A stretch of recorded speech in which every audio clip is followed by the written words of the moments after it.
It's a very important question to ask why there are priorities in Christian ethics, why some issues are chosen and why others are not chosen. And of course, why might the questions be ones that are primarily those that are the concerns of white suburban Christians and perhaps the things they don't want their kids doing or things that they want to have happen to their kids? I think what it shows us is this. A lot of times what happens with ethics issues is that if it matters to me, it becomes a Christian ethics issue.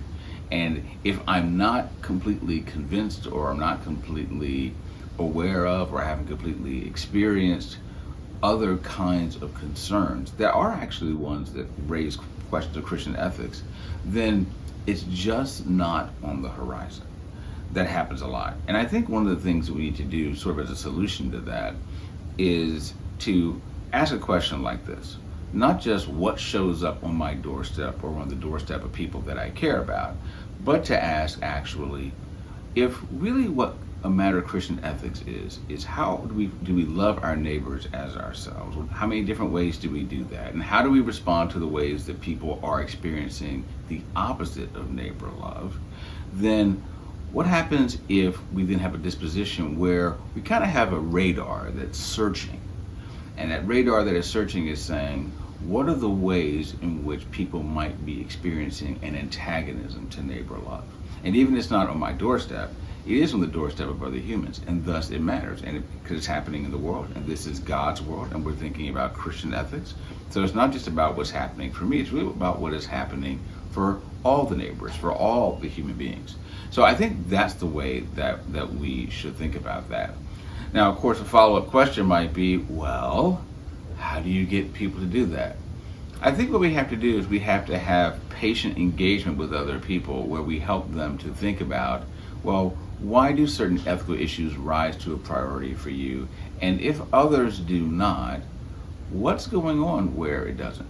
And to do this not in a way that is accusatory, but in a way where we begin to ask questions like, well, if a similar situation happened, let's say it's about race, because an interesting thing you may discover is if you look at most Christian ethics texts, they don't talk about race.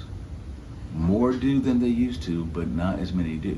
So if it's race, for example, and you want that to be addressed as an ethical issue, people might say, well, it doesn't seem to quite be the same kind of issue as abortion or euthanasia or something like that.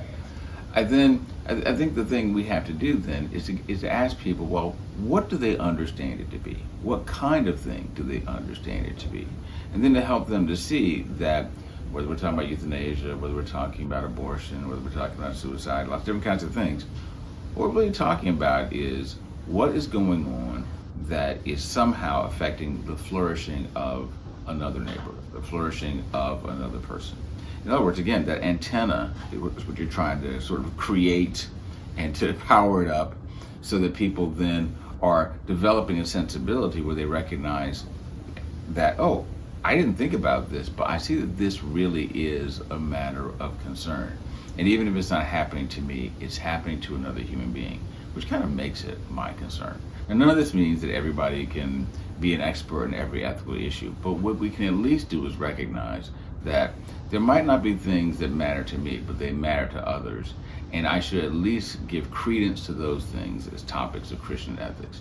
If more of the church did that, we would certainly be leading the way on being people that are publicly loving our neighbors as ourselves.